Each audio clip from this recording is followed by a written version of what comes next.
And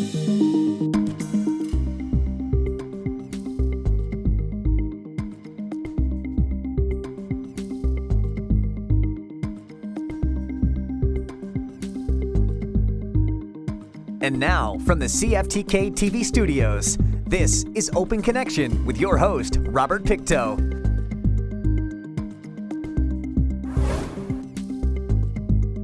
Welcome to Open Connection. I'm your host, Robert Pictou. Canada is known for its universal healthcare system, ranked 10th overall in the world. The system ensures that anyone needing emergency care can receive it at no charge. While many Canadians have coverage, dental care is rarely completely covered. The NDP Liberal Dental Care proposal is just one of the subjects covered on today's Open Connection with MP Taylor Bachrach. A minority government means that no party holds the majority of the seats. So the only way to get things done in a minority is for parties to work together across party lines. I think that's really fits with a lot of our values as Canadians around collaboration and cooperation, those kinds of things. And so the NDP right now, we have 25 seats out of 338 in the House of Commons. And I'm really pleased that we were able to find a way to use our power in Parliament to get a policy put in place that is going to really move things forward for a lot of Canadians and make our country stronger, and that's dental care. So folks will know that actually universal health care was really an NDP legacy, something that Tommy Douglas back in the 1960s worked to bring in, first as Premier of Saskatchewan and then later brought to the House of Commons as the leader of the NDP, and worked with the Pearson Liberals at the time to bring in the Canada Health Act. And I think it's one of our country's most iconic policies. Universal health care is based on the premise that everyone deserves health care regardless of how much money they earn. And I think that's really, it's an important value as Canadians. Now, when they brought in health care back in the 1960s, universal health care, it left out dental care, it left out eye care, it left out Pharmacare. And so it was always seen as a first step, as an unfinished project. And our goal as the NDP for a long time has been to expand universal health care to include those other important programs that we know are such an integral part of our overall health. So right now in Canada, over 30% of Canadians don't have dental insurance. And a lot of those are folks working minimum wage jobs. They're people struggling to get by, and they can't take their kids to the dentist. They can't get themselves to the dentist because it's just simply too expensive. I think everyone who's been to the dentist lately and gotten a bill for it has seen how exorbitantly expensive it is. And it's super important. So this program that we were able to negotiate with the government and really leverage our position in Parliament to get them to agree to this, it's going to help millions of Canadians, including folks right here in the Northwest. What we know is that when people put off going to the dentist, or they don't go to the dentist at all, their oral health worsens and it starts to affect their overall health. And then they end up in the hospital with conditions that are much more serious.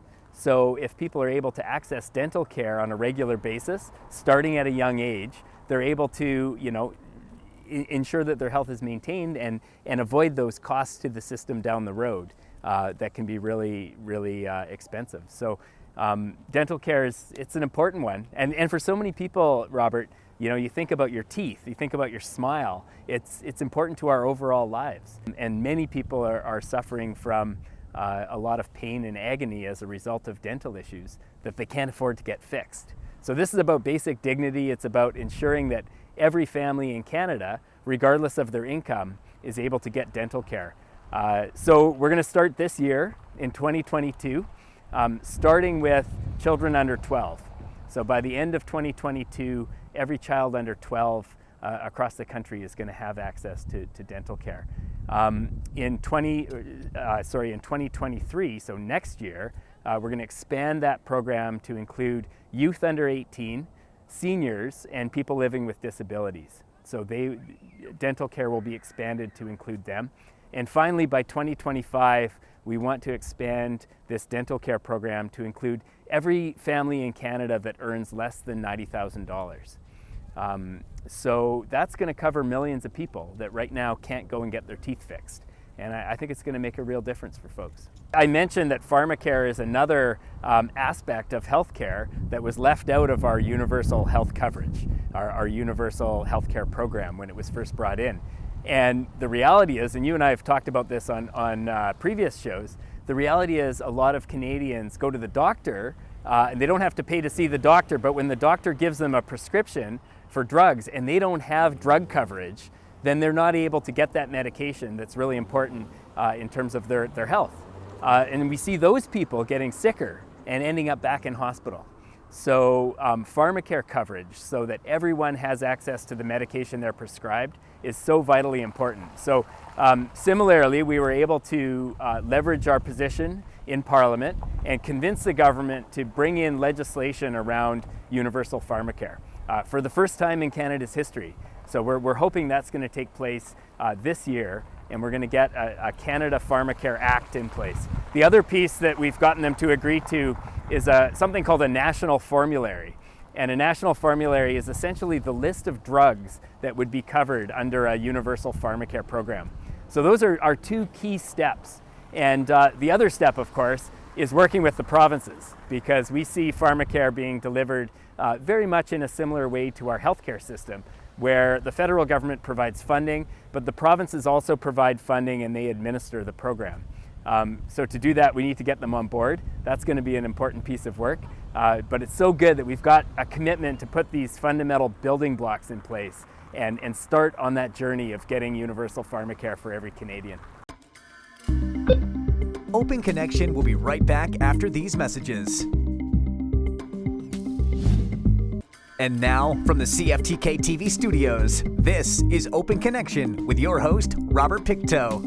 Thank you for staying with us. The recently announced Liberal and NDP pledge to roll out a countrywide income-based dental care program could benefit many families in the country, where almost a third of the population, or 12 million people, didn't have dental insurance in 2020. Let us return to the conversation as MP Bachrach gives us more details about the proposed program. The vision for healthcare really is that when people go to the doctor, or they go to the dentist, or they go to the pharmacist, they should use their health card. They shouldn't use their credit card. And it's something that we should afford every Canadian the dignity of having healthcare coverage. Now in British Columbia, folks know that until just recently, people paid those MSP premiums, right? And every family had to pay a certain amount per month, depending on their situation. And we're one of the only provinces, if not the only province, to have an MSP system. Now, the BC government, I think very wisely, got rid of that system altogether a couple of years ago. So now, people in British Columbia don't have to pay those MSP premiums. And I think that's really a good move, and it's consistent with the philosophy of universal healthcare for everyone. I've been traveling around the Northwest a lot over the past year, over the past 2.5 years, visiting all the communities in the Northwest. Every single community that I visit is struggling with housing. And the communities that are especially struggling are Indigenous communities. And you've also traveled throughout the region and seen the condition of housing in many Indigenous communities, also the need for new housing. Talking to Indigenous leaders, there are a lot of people who want to move home to their home community, and there simply isn't enough housing to accommodate them. We also see a lot of overcrowded housing, so too many people living in a single home. So there's a need to invest in Indigenous housing like never before, and we're really pleased to have again been able to negotiate with the government to get an unprecedented investment in Indigenous housing. Now, it's not nearly enough. It's $4 billion over 7 years, but it's the first really concerted push around Indigenous housing in a long time, and hopefully it's going to improve situations in communities right across the Northwest. When we talk about Indigenous housing, one of the aspects that's really important to us in the NDP is that it's led by Indigenous people. That it's not a one-size-fits-all approach that Ottawa forces on communities, but that it's a program that's designed by Indigenous people for Indigenous people. So that's very much the plan with this new funding commitment, and hopefully then what we see is housing that's appropriate appropriate for the climate of the Northwest. I've been in communities where they talk about the coastal storms that come in, and the fact that the housing that was built on reserve decades and decades ago was so shoddily built. It wasn't built with coastal weather in mind. There are huge issues with mold as a result, and there are issues just with the integrity of these structures. I talked to the chief counselor in Pictou, and they had a big storm this past winter, ripped the roof right off a house. A bunch of other houses had their roofs damaged so that water was leaking into the house. We need to make sure we're building housing that is appropriate for the climate and the weather that we're seeing in our communities. So hopefully that's really the goal, is by Indigenous, for Indigenous. We need to see more investment, and we need the process really to be led by communities so that we're getting those houses built, and people are able to access secure, healthy, and appropriate housing for their families. The federal government is going to have to design a program around this funding commitment. We're going to be providing input to make sure that it meets those criteria that I talked about. Hopefully in the future we'll see a grant program evolve that's going to meet those needs. There are some exciting Indigenous housing projects already happening across the Northwest. I was just in Whitsett watching, touring their new 26-unit apartment building that they're building with provincial money, actually. And it's a passive house apartment building that's going to be super energy efficient, and it's going to provide housing for individuals and families. It's much needed. Yeah, we're living in a pretty troubling time, and seeing what's happened in Ukraine and as a result of Russia's really horrible aggression and violence that they've inflicted through this invasion of the country of Ukraine. It's a time when we need to come together and support the people of that country in every way possible. So I've been working as Member of Parliament through my offices in the Northwest, working with community groups and with citizens who are concerned to see what we can do as communities. Everyone knows that the communities in the Northwest are very welcoming and come together during times of crisis, even when it's a crisis happening partway around the world. And so what the Canadian government has done is they've made it easier for people to get out of Ukraine and come to Canada. Now, here in Canada and here in the Northwest, we need to make sure that there are supports for those families that are coming here. So that's really been part of my team's focus over the past number of months, making sure we're networked, we're sharing information between communities, that community organizations that provide support and settlement services for people have the information they need from the federal government, and advocating where we can for better policies, because the situation's always evolving. I think Canada has an even bigger role to play in terms of welcoming people. We've been pushing for visa-free travel for all Ukrainians that are fleeing the violence. At this point, the government hasn't put that in place. What they have done is they've created an emergency visa system that is supposed to be streamlined. But we're also hearing that not many people have accessed that. When I was talking in Ottawa with a group of members of parliament from Ukraine, a delegation, all-women delegation that came to Ottawa to talk with the federal government about the situation. And they were saying at the time that only 12,000 people had applied for these emergency visas. We know that millions of people are displaced from Ukraine, and we need to make sure that Canada is doing our part, and that as many people as possible are finding their way here to safety. Open Connection will be right back after these messages. And now, from the CFTK-TV studios, this is Open Connection with your host, Robert Pictou. Welcome back to Open Connection. The rail transport industry is an important element of Canada's transportation system, which generates approximately $10 billion per year. The overwhelming majority of revenues, or 95%, comes from rail freight operations. Let us return to the conversation with MP Bachrach. Communities want to know that they're safe, and people who work on the trains want to know that they're safe. And the federal government has a big role to play in ensuring that we have effective regulations in place that protect workers and protect communities. Now, in my role as the NDP's transport critic, I've been working in Ottawa to ask the tough questions of the federal government, because we've seen a lot of accidents over the years. Some of them have taken people's lives, And I think it really behooves us to look into those regulations. We also heard from the Auditor General she looked into the safety management systems that rail companies use and found that there were some big concerns about the federal government's lack of oversight. So I was able to, as I've said before, I was able to convince Parliament to convene hearings into rail safety, and did that at the urging of communities throughout the Northwest. And we held 4 days of hearings in Ottawa. We were able to call witnesses, different people involved in the rail sector, to talk about rail safety. And I was really pleased that we were able to get some voices from this region to speak specifically to the impacts of rail transportation and some of the risks that people are concerned about. We had Chris Apps, who works with Kitsilus First Nation. He was able to present to the committee and provide testimony on the rail safety work that they've been doing. And at the end of all this, we're going to take all the testimony from these witnesses and write a report that's going to be tabled in Parliament. And that report is going to have recommendations. My hope is that the committee comes together around a series of recommendations that really point in a good direction when it comes to rail safety.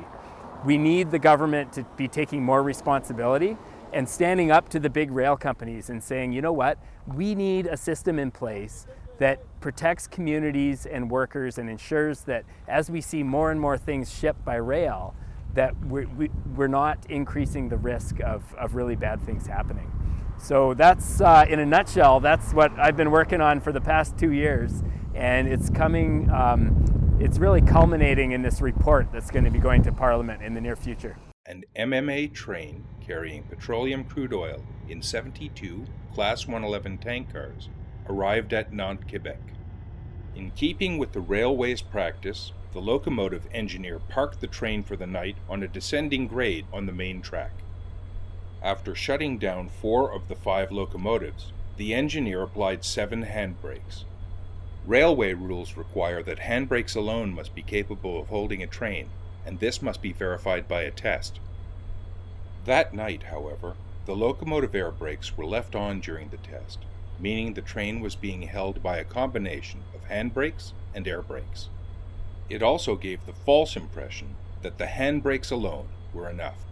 The engineer then contacted 2 rail traffic controllers, one in Farnham, Quebec, to let him know the train was secure, and the other in Bangor, Maine, to discuss the smoking lead locomotive and the problems it might cause for the next crew. As the smoke was expected to settle, it was agreed to leave the train as it was and deal with it the next morning. Shortly after the engineer left for the night, the Nantes Fire Department responded to a 911 call of a fire on the train. Firefighters extinguished the blaze on the lead locomotive by shutting off the fuel. Then, following railway instructions, they turned off the electrical breakers. After discussing the situation with the rail traffic controller in Farnham and an MMA employee who had been dispatched to the scene, everyone departed. With all the locomotives shut down, the air brake system began to lose pressure, and the brakes gradually became less and less effective. About an hour later, just before 1 a.m., the air pressure dropped to a point where the combination of air brakes and handbrakes could no longer hold the train. The train then began to roll downhill toward Lac-Mégantic, 7 miles away.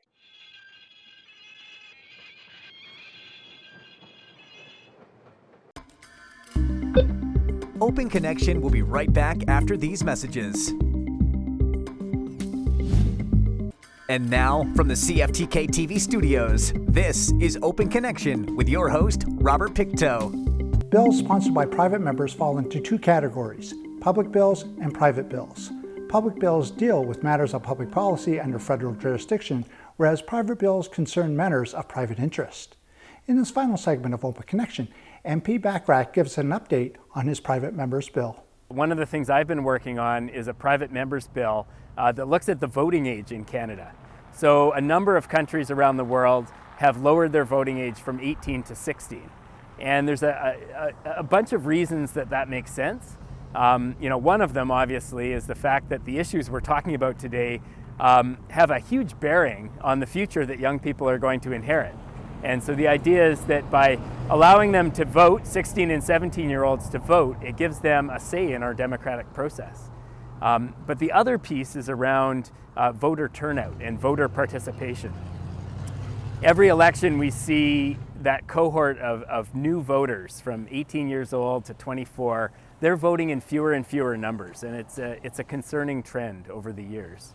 The idea here is that if we lower the voting age so that young people are voting for the first time when they're still in high school, there's a chance to really help them develop voting habits that will stick with them throughout their lives, and to turn around that concerning trend of declining voter participation. So that's another reason.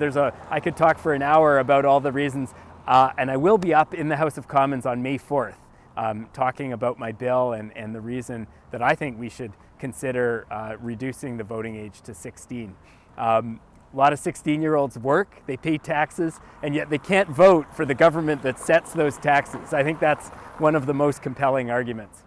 But we'll look forward to hearing what people have to say, and certainly the other political parties have a perspective as well. This is an idea that other political parties have brought forward in the past, and my hope is that we can build at least a majority of members of Parliament that support this idea, and get this bill passed and off to committee where it can be studied. So it's one thing in the recent budget, we were looking for a government commitment to move forward with the calls to justice that the National Inquiry brought forward. I know you're really familiar with that work. Here in the Northwest, it affects so many people and so many families in our region.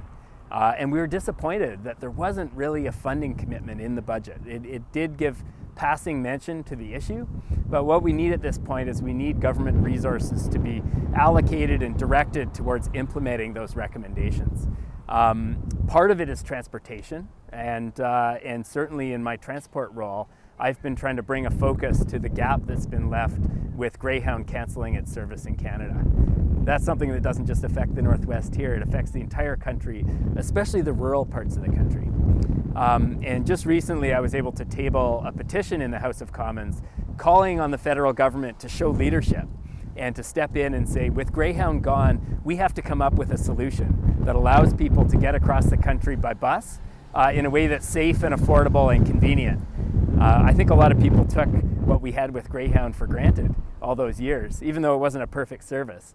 What it did provide was a cross-Canada bus service. You could book a ticket from Prince Rupert all the way to Prince Albert, or from Prince George to Toronto. That's gone entirely. And a lot of people don't own vehicles, or they don't drive for one reason or another.